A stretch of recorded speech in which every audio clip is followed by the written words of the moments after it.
4 PM news network में दोस्तों आपका स्वागत है। मैं हूं आपके साथ राशिद ज़हीर। कल सेकंड फेज़ बिहार में शुरू होने वाला है दूसरे चरण का मतदान।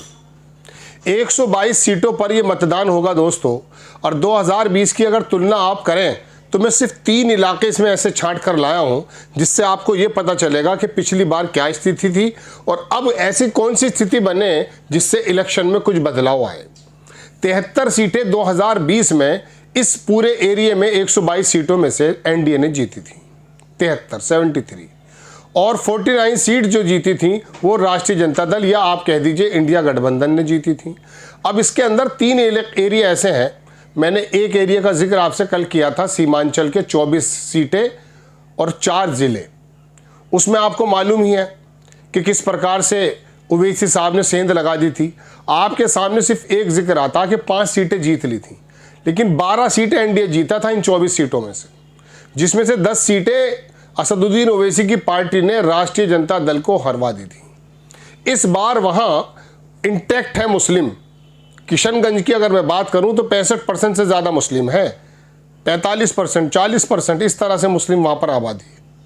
अब ऐसे में ज़मीनी हालात ये हैं, राहुल गांधी जिस प्रकार से इस पूरे एरिया का चक्कर लगा कर गए, इमरान प्रतापगढ़ी ने जिस प्रकार से कटाक्ष किया ओवैसी को ही, उन्हीं के उस बात को जवाब दिया गया जो वो बार बार कहते हैं कि 2.5% वाला डिप्टी सीएम और 18% वाला जो है दरी, उस सवाल को उन्होंने इनकार नहीं किया। इसी पर जवाब देते हुए इमरान प्रतापगढ़ी ने हमला किया है। तो वहाँ दिखाई ये दे रहा है कि शायद इंडिया गठबंधन पहले वाली गलती शायद दोबारा दोहराए ना। अब दोस्तों बात है दूसरा एरिया, इसमें पड़ता है चंपारण। अब चंपारण का जो ये एरिया है, ईस्ट चंपारण, और ये 2 जगह, इसमें मोतीहारी है एक तो गालिबन, एक दूसरा है। इन दोनों जगहों पे दोस्तों मैं आपको बताऊं 21 सीटें। अब चंपारण में दोस्तों मोतीहारी बेतिया आता है, 21 सीटें थी, 21 सीटें हैं। पिछली बार एनडीए ने यहाँ पर 17 सीटें जीत ली थी। और मैं अगर आपसे ईस्ट चंपारण की अगर बात कर रहा हूँ तो यहाँ जन सुराज का भी बहुत मजबूत गढ़ है। 3 सीटें शायद मेरे ख्याल से आरजेडी ने जीती थी, एक किसी और ने जीती थी पिछली बार, लेकिन 21 सीटों में 17 सीटें एनडीए जीत गई थी 2020 में। अब ऐसे में दोस्तों मैं आपको बता दूं कि जन सुराज का चूंकि ये थोड़ा बहुत गढ़ माना जा रहा है, तो जन सुराज यहाँ पर ज़्यादा जो प्रॉब्लम क्रिएट कर रहा है वो बीजेपी को कर रहा है। और मैं आपको बताऊं कि 3 सीटें तो कंफर्म मान लीजिए, 3 या 4, 5 भी हो सकती हैं। कांग्रेस यहाँ बहुत मजबूती से लड़ रही है। ये वाला एरिया जो है वो भारतीय जनता पार्टी के लिए बड़ा शानदार था, एनडीए के लिए बड़ा शानदार था, लेकिन इस बार स्थितियाँ दूसरी हैं। ये पहला एरिया मैंने आपको सीमांचल का बताया जिसमें 24 सीटें, फिर मैंने आपको ये चंपारण का बताया जिसके अंदर बेतिया और मोतीहारी है, इसके अंदर 21 सीटें हैं, ये भी मैंने आपको बताया। तीसरा एरिया जो पड़ता है दोस्तों वो सीतामढ़ी पड़ता है, सुपौल पड़ता है। सुपौल तो जदयू का मान लीजिए, 3 जगह हैं ये। अब इसमें जो है दोस्तों लगभग 20-21 सीटें यहाँ पर मौजूद हैं।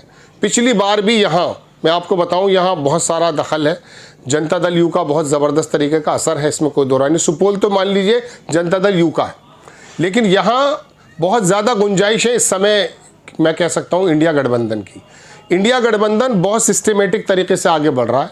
और पहला चरण अब ये मान लीजिए कि उसके अंदर अगर उसको बढ़त मिली है जैसा कि बताया जा रहा है, तो यहाँ भारतीय जनता पार्टी के लिए, एनडीए के लिए एक तो प्रॉब्लम यह है कि 73 सीटें जो जीती थी उनको रिटेन करें, और रिटेन करने के बाद फिर आगे भी बढ़े।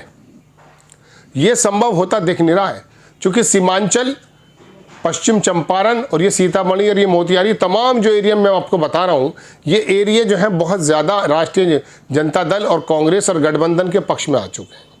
इस पर बड़ी मेहनत भी हुई है।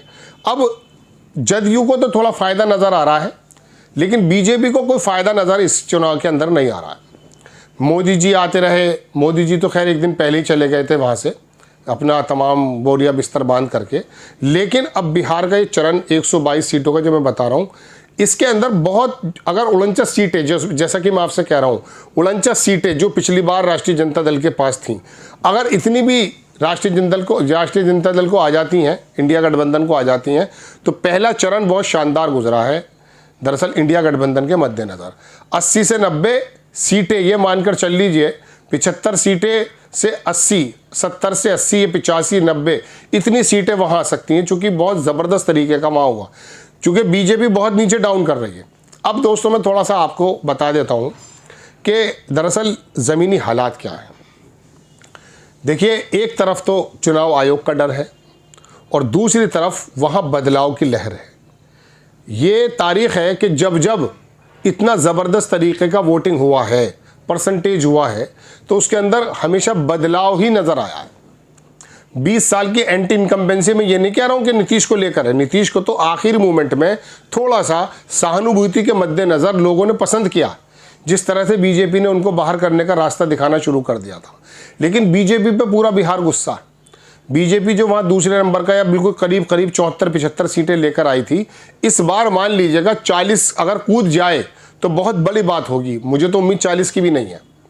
और दूसरी बात मैं आपको बता दूं, एक फैक्टर है जो सिर्फ नीतीश कुमार के पक्ष में जा रहा है, वो महिलाओं का वोट है। उसमें भी मैं मुस्लिम और यादव या दूसरी महिलाओं को नहीं कह रहा हूँ, बाकी ईबीसी का जंक वोट शायद जो है नीतीश कुमार को चला जाए। लेकिन इसके अलावा जितने भी आप ज़मीन के ऊपर मैं कह रहा हूँ बदलाव देख रहे हैं, उन बदलाव के अंदर दोस्तों सिर्फ नज़र ये आ रहा है कि इंडिया गठबंधन, तेजस्वी यादव या राहुल गांधी की मेहनत वही सामने आ रही है। और ये जो ज़मीन पर दिख रहा है, युवाओं को नौकरी की बात है, हर घर में नौकरी की बात है। और राहुल गांधी ने जो वहाँ यात्राएं निकाली हैं और जिस तरह से भीड़ उमड़ कर आई है, मैं ये नहीं कह रहा हूँ कि भीड़ हमेशा इस बात की ज़मानत होती है कि जीत जाएंगे। 2022 के चुनाव में ये जनता दल अखिलेश यादव और यहाँ पश्चिम उत्तर प्रदेश का वो नेता था जयंत चौधरी, ऐसी भीड़ आती थी, लगता ये था कि बिल्कुल यूपी पलट गया। लेकिन देखिए, मैं ये नहीं कह रहा हूँ भीड़ इस बात की ज़मानत है, लेकिन फिर भी जिस प्रकार की भीड़ आ रही है, जिस प्रकार के लोग तेजस्वी यादव के साथ खड़े हैं, युवा जैन जी उसके साथ है, उससे महसूस ये देता कि एक लैंड स्लाइडिंग विक्ट्री होगी। बहुत से लोग कह रहे हैं कि साहब नेक टू नेक काम होने वाला है। उधर की तरफ यानी कि एनडीए की तरफ मुझे नीतीश कुमार का पक्ष को छोड़कर कुछ भी सही नहीं दिखाई देता है, और इधर चारों चीज़ें सही नज़र आती हैं। राहुल गांधी की कैंपेनिंग हो, कांग्रेस इस बार 30 सीटों से ज़्यादा ही जीतेगी, देख लीजिएगा। और इस समय तेजस्वी यादव भी अपने फुल उफान पर हैं, माले अच्छा कर रही है, और बाकी जो मुकेश सैनी के लोग हैं वो भी कुछ ठीक ठाक से लड़ते हुए नज़र आ रहे हैं। ऐसे में देख लीजिएगा आप, लैंड स्लाइडिंग विक्ट्री होगी। ये 120-22, 115-20 नहीं होगा इस बार। या तो 50 पे आएगा राजद का मुखिया तेजस्वी यादव चुनाव आयोग की मेहरबानी से, या फिर यकीन मानिए 130 और 40 के ऊपर ही जाना है राष्ट्रीय जनता दल को। चूँकि इतना चेंजेस इतना ज़बरदस्त तरीके का दो ही शक्लों में होता है, या तो चुनाव आयोग की मेहरबानी हो, या फिर जैसे महाराष्ट्र में हुई थी 149-50 पे लड़े बीजेपी और 130-32 जीत गए थे। ऐसा स्ट्राइक रेट तो रिचर्ड का भी नहीं था, बल्लेबाज जो था वेस्ट इंडीज़ का। लेकिन बहरहाल दूसरा तरीका ये, इतना ज़बरदस्त चेंज जब आता है, ये वोटिंग जब आती है, जब बहुत भारी बदलाव होने के चांसेस हो। बहरहाल कल का वेट कीजिए, हम पल पल की नज़र आपको दिखाएंगे। हम कल भी आपके सामने हाजिर रहेंगे। बिहार के अंदर जो भी ज़मीनी हालात हैं वो हम आपके सामने लेकर आते रहें। आपसे गुजारिश, जैसा भी आपके ओपिनियन हो प्लीज़ कमेंट्स बॉक्स में ज़रूर दीजिएगा, ताकि अपने प्रोग्राम को हम और बेहतर कर पाएँ। नेक्स्ट टाइम किसी खबर के साथ हाजिर होता हूँ। जय हिंद।